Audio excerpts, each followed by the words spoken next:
Kitab Syarhul Ainiyah ini jelas-jelas bos ya. Ini jelas dia tidak mati karena aku telah ngeceknya ke surga, nggak ada dia di surga dan nggak mungkin dia masuk neraka. Maka ini adalah kabar gembira bagi kaum Ba'alwi. Tak seorang pun Bani Alawi meninggal dunia, melainkan Al-Faqih Muqaddam telah menyiapkan tempat yang layak baginya. Bagaimana kalau isinya nanti menurut fatwa MUI ternyata khurafat?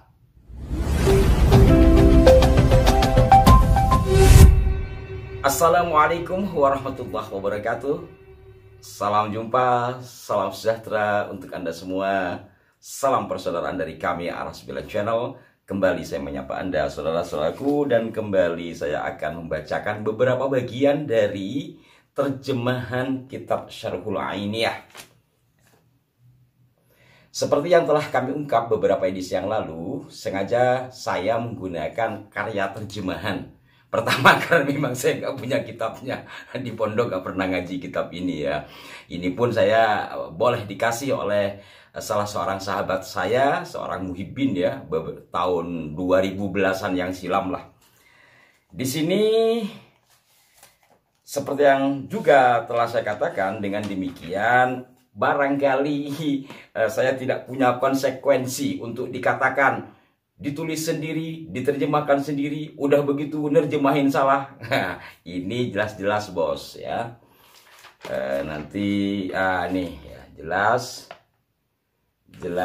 bahwa ini diterbitkan atau dirangkai terjemahan ini dari kalangan Ba'alwi sendiri. Baik, masih dalam bab Al-Imam Al-Faqih Muqaddam.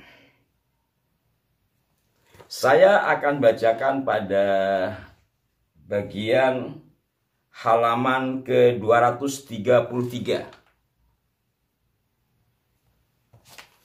Ternyata di sini dijelaskan bahwa Faqih Muqaddam ini, atau disebut Al-Imam Faqih Muqaddam, ini memiliki keistimewaan atau karomah. Nah, dari yang akan kami bacakan ini, mohon nanti masukannya yang konstruktif ya. Dan mudah-mudahan ada dari pihak lembaga dakwah Nahdlatul Ulama, terkhusus kalau ketuanya yang membidangi keagamaan, dan juga kepada MUI, Majelis Ulama Indonesia. Mudah-mudahan ada yang melihatnya. Dengan demikian kami mohon saran dari panjenengan-panjenengan yang memang membidangi dan ahli, kira-kira dari apa yang kami baca dari terjemahan Syarhul Ainiyah ini, isinya masuk benar-benar bagian dari apa yang disebut dengan karomah atau keistimewaan para wali, atau di luar itu. Dalam kata lain, apakah ini masuk khurafat? Intinya bahwa ternyata Al-Imam Al-Faqih Muqaddam ini memiliki keistimewaan sampai-sampai beliau bisa ngecek surga. Dan beliau pun hadir dalam salat jenazah sekalipun beliau telah wafat. Saya akan bacakan. Beliau merupakan maha guru yang memiliki tangan kuasa setelah kematiannya, hingga para maha guru arifin billah mengatakan, tidaklah kami menghadiri sholat jenazah, melainkan Al-Faqih Muhammad bin Ali tetap sholat bersama kami meski setelah kematiannya. Jelas ya?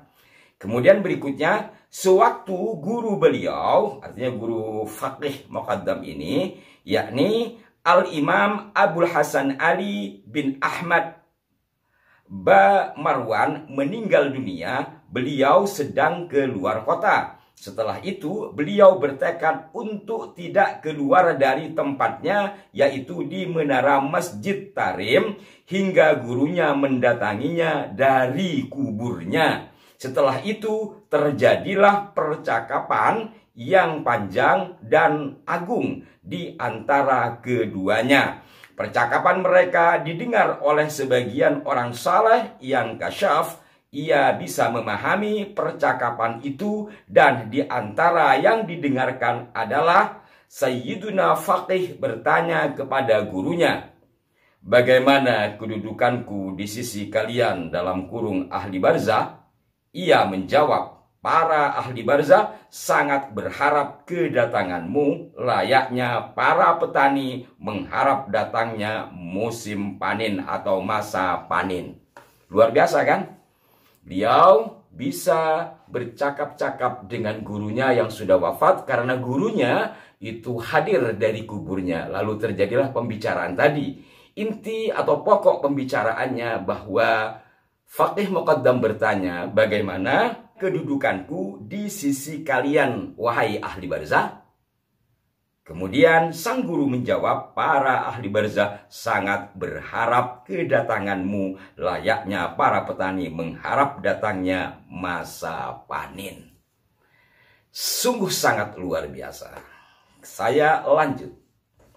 Salah seorang muridnya telah lama pergi, ia bernama Huraithah.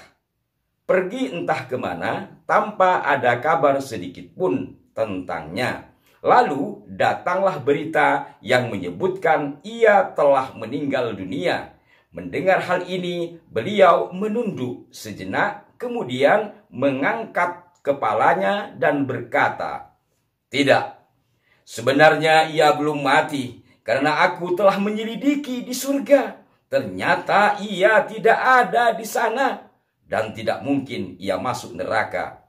Ternyata memang benar. Setelah beberapa lama, Abu Khairaisah masuk ke kota Tarim. Luar biasa kan? Bahwa setelah beliau ini mendapatkan informasi salah seorang muridnya meninggal dunia, kemudian beliau mengangkat kepala lalu berkata, "Tidak, dia tidak mati, karena aku telah ngeceknya ke surga, nggak ada dia di surga, dan nggak mungkin dia masuk neraka." Maka beberapa waktu kemudian sang murid ini datang atau memasuki kota Tarim. Luar biasa kan? Dalam kata lain, bahwa Faqih Muqaddam karomahnya diantaranya adalah bisa ngecek isi surga. Lanjut. Beliau pernah berkata, "Aku bagi penduduk kotaku seperti curahan hujan." Dan beliau juga berkata, "Aku akan memberi syafaat penduduk antara bendungan hingga kubur Nabi Hud alaihissalam." Luar biasa sekali. Pada bagian berikutnya, Sayyid Az-Zahid Muhammad bin Ali bin Umar Ba'alwi berkata, "Tak seorang pun Bani Alawi meninggal dunia melainkan Al-Faqih Muqaddam telah menyiapkan tempat yang layak baginya."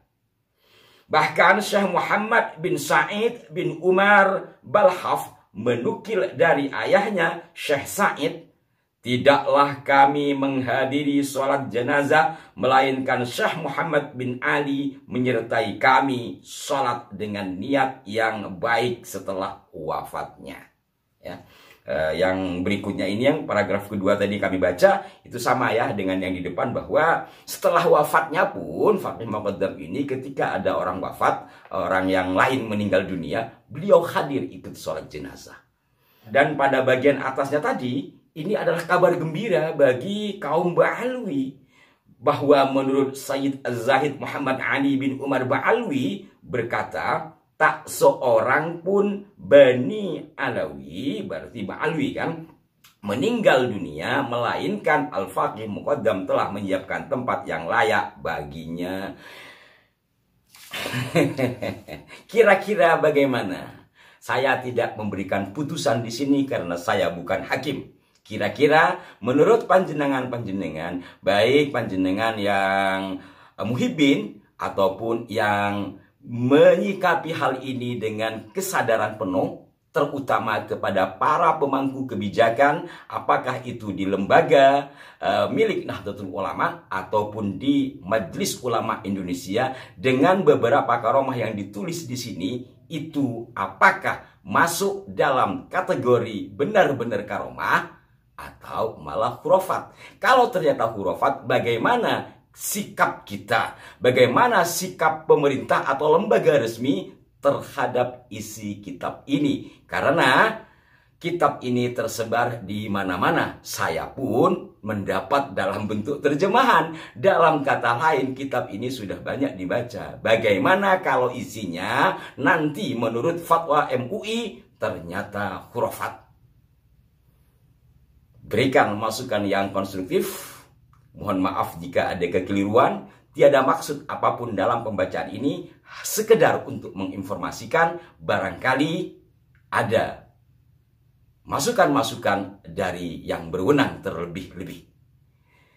Sampai jumpa. Wassalamualaikum warahmatullahi wabarakatuh.